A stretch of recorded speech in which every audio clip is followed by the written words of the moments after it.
Salam sejahtera, terima kasih kerana bersama dengan saya di Nazilin Unity Channel. Saudara-saudara sekalian, pendedahan kali ini memang paling menarik. Apabila Lim Guan Eng mendedahkan satu lagi perkara yang telah dilakukan semasa zaman Muhyiddin. Kalau beberapa hari yang lepas, perkara paling tular berkaitan dengan perbuatan Muhyiddin sewaktu dia menjadi Perdana Menteri ialah berkait dengan Akta Anti Lompat Parti yang mana pada waktu itu kerajaan pimpinan Muhyiddin Perikatan Nasional tidak meluluskan atau menolak usul supaya mana-mana ahli parlimen yang dipecat daripada parti atau berlainan pendapat ataupun berlainan sokongan dengan kepimpinan utama parti dianggap telah melompat parti. Bersatu pada waktu itu menolak usul tersebut dan kini mereka terkena dengan perangkap sendiri. Disebut sebagai perangkap kerana netizen kata pada waktu itu Muhyiddin tidak menyokong Akta Anti Lompat Parti yang dipecat itu sebagai lompat parti atau yang menyokong berlainan dengan kepimpinan sebagai lompat parti kerana pada waktu itu kata netizen ataupun kata pemerhati politik kata mereka, pada waktu itu kata mereka Muhyiddin mungkin mengharapkan sokongan SD daripada ahli-ahli parlimen terutamanya daripada UMNO. Jadi itu sebabnya dia tidak menyokong usul Akta Lompat Parti bagi yang terpecat. Tapi rupa-rupanya tidak juga berhasil kerana tak cukup jumlah. Yang lebih teruk lagi ialah semua parti yang ada di Malaysia telah menggubal peraturan perlembagaan mereka sehingga tidak akan berlaku perkara yang berlaku kepada Parti Bersatu. Hanya Parti Bersatu yang tidak membuat pindaan lebih awal. Mereka hanya buat pindaan perlembagaan parti mereka selepas mereka terkena oleh 6 ahli parlimen mereka yang berpaling tada. Kali ini, satu lagi pendedahan yang berlaku pada zaman Muhyiddin, iaitu pengecualian cukai Yayasan Al-Bukhari dibatal pada zaman Muhyiddin. Wah, rupa-rupanya kalau selama ini anda pernah dengar tentang kononnya pengecualian cukai Yayasan Al-Bukhari kerana kekejaman Anwar Ibrahim, kanmu silap. Rupa-rupanya kata Lim Guan Eng ia sudah dibatal pada zaman Muhyiddin. Lim Guan Eng pada perbicaraan kes saman fitnah berhujah pembatalan status pengecualian cukai Yayasan Al-Bukhari telah dilakukan semasa pentadbiran Perdana Menteri ketika itu iaitu Muhyiddin Yassin. Lim Guan Eng juga menolak dakwaan Muhyiddin bahawa pembatalan itu dilakukan semasa dia menjadi Menteri Keuangan di bawah pentadbiran Dr. Mahathir Mohamad pada tahun 2018. Planatif, Lim membuat bantahan itu dalam kenyataan pembukaannya untuk perbicaraan mahkamah hari ini ke atas saman fitnahnya terhadap defendant Muhyiddin Yassin. Lim menerajui Kementerian Keuangan dari Mei 2018 hingga Februari tahun 2020. Selepas Mahathir meletak jawatan sebagai Perdana Menteri, Muhyiddin menerajui Kerajaan Perikatan Nasional dari Mac 2020 hingga Ogos 2021. Dalam kenyataan pembukaan perbicaraan hari ini, hari pertama di Mahkamah Tinggi Kuala Lumpur, Lim Guan Eng mendakwa surat bertarikh 5 Februari 2021 daripada ahli perniagaan Syed Mokhtar Al-Bukhari kepada Muhyiddin menunjukkan pembatalan itu berlaku semasa pentadbiran defendant. Pelanati menegaskan bahawa surat pengerusi yayasan berkenaan menyebut bahawa Lembaga Hasil Dalam Negeri LHDN baru-baru ini membuat keputusan untuk tidak mengiktiraf kelulusan Kementerian Keuangan. Surat ini akan menunjukkan gambaran yang jelas bahawa isu pembatalan pengecualian cukai kepada Yayasan Al-Bukhari dibuat ketika defendant sendiri menjadi Perdana Menteri. Perkataan yang digunakan oleh Syed Mokhtar adalah padat dan tepat iaitu baru-baru ini. Baru-baru ini hanya boleh bermakna baru-baru ini dan berdasarkan surat bertarikh 5 Februari tahun 2021, ia hanya boleh bermakna pembatalan itu berlaku ketika defendant menjadi Perdana Menteri, kata Lim Guan Eng. Ahli Parlimen Bagan itu berhujah surat berkenan tidak pun menyatakan dirinya atau pentadbiran PH sebelum ini sebagai bertanggungjawab terhadap pembatalan status pengecualian cukai. Lim berkata ini walaupun Perdana Menteri Anwar Ibrahim di Parlimen pada 21 Mac tahun lepas menafikan dakwaan itu. Memandangkan defendant tahu atau sepatutnya mengetahui kandungan surat yang dikeluarkan oleh Syed Mokhtar kepada defendant. Satu-satunya penjelasan mengapa defendant terus mengeluarkan kenyataan fitnah secara terang-terangan dengan menyerang planatif adalah kerana survival politik defendant, hujah Lim. Planatif dijangka di soal balas di mahkamah kemudian oleh pasukan Peguam Muhyiddin. Prosiding di hadapan Pesuruhjaya Kehakiman Roz Mawar Rozian disambung petang ini. Pada 27 Mac tahun lalu, Lim memfail writ saman terhadap Muhyiddin.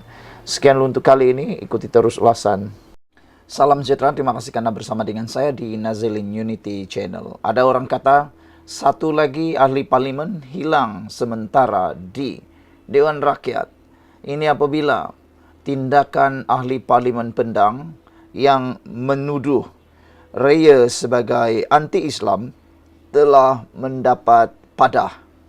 Beliau telah pun digantung serta-merta daripada hadir Dewan Rakyat selama 3 hari.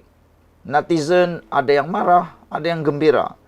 Bagi yang marah, kata mereka, 3 hari tidak digantung itu dapat gaji ke tidak? Dapat allowance ke tidak? Kalau dapat allowance itu rugi, kata mereka. Dapat gaji sepatutnya dipotong 3 hari. Kiralah bahagilah gaji itu, bahagi dengan 30 hari, dapatlah gaji harian. Gaji harian yang tak hadir digantung itu patut dipotong, kata mereka. Kerana dia tak hadir bukan kena sakit, tapi kerana tindakan menuduh rakan seperjuangan dalam ahli parlimen dalam Dewan Rakyat sebagai anti-Islam. Tiada bukti, tiada kenyataan dan perkara itu memang sensitif. Hari ini, padah menggunakan perkataan anti-Islam terhadap seorang anggota Dewan Rakyat daripada parti kerajaan, Datuk Awang Hashim dari PN Pendang, hari ini diarahkan meninggalkan Dewan Rakyat serta-merta. Keputusan itu dibuat Timbalan Speaker Dewan Rakyat, Datuk Ramli Mat Noor, selepas Awang enggan menarik balik kenyataan yang ditujukan kepada RSN Raya PH Jelutung dengan ahli parlimen Pendang itu turut digantung 3 hari daripada menghadiri persidangan Dewan Rakyat. Ada netizen kata, kenapa gantung 3 hari saja? Kerana ahli parlimen Pendang ini sudah banyak kali, kata netizen, mengganggu perbahasan, suka mencela, suka mengganggu perbahasan sehingga perbahasan menjadi tidak bermakna lagi. Kerana hanya membuang masa.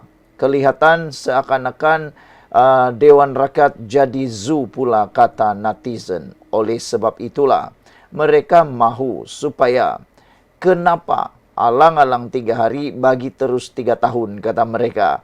Mereka mahu supaya ahli parlimen Pendang yang sering kali mengganggu perbahasan itu digantung 3 tahun bukan 3 hari. Tapi harus diingat, dalam Dewan Rakyat ada peraturannya. Tak boleh ikut sesuka hati, tak boleh tuduh orang sesuka hati, tak boleh juga gantung sesuka hati. Terdahulu perkataan anti-Islam itu mencetus situasi kecoh selepas Raya bersama beberapa ahli parlimen DAP bangkit mendesak Awang menarik semula kenyataan dengan menyifatkan tuduhan dibuat itu sebagai amat serius.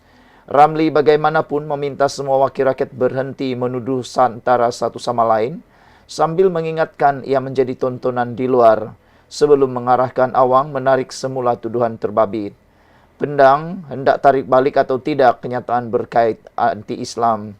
Berikutan Pendang bertegas enggan menarik balik. Dengan sedemikian bentera 3 hari keluar, katanya. Kenyataan anti-Islam ditujukan Awang selepas Raya mencela dan membangkitkan peraturan 36 dalam kurungan 4 atas kesalahan dilakukan ahli Dewan Rakyat yang menggunakan bahasa kurang sopan serta sangkaan jahat. Ia susulan tindakan ahli Parlimen Pembangkang yang mengeluarkan kenyataan menghina Speaker Dewan Rakyat Tan Sri Johari Abdul minggu lalu dengan menggunakan istilah postman selain julukan 6 Jahanam yang merujuk kepada 6 bekas wakil rakyat bersatu yang menyokong Perdana Menteri Datuk Seri Anwar Ibrahim minggu lalu. Pendang merujuk 6 ahli Parlimen yang mengisytiharkan sokongan kepada Perdana Menteri Anwar Ibrahim dengan menggunakan perkataan 6 Jahanam.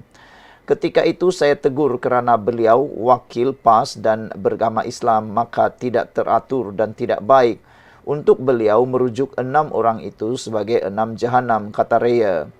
Raya memaklumkan Ketua Pembangkang Datuk Seri Hamzah Zainuddin juga mengeluarkan kenyataan menghina Dewan dengan meminta timbalan speaker supaya bertindak secara tidak berkepentingan. Katanya beliau turut mempersoalkan tindakan mereka yang menghina majlis apabila membuat kenyataan terbabit dan terus keluar daripada Dewan.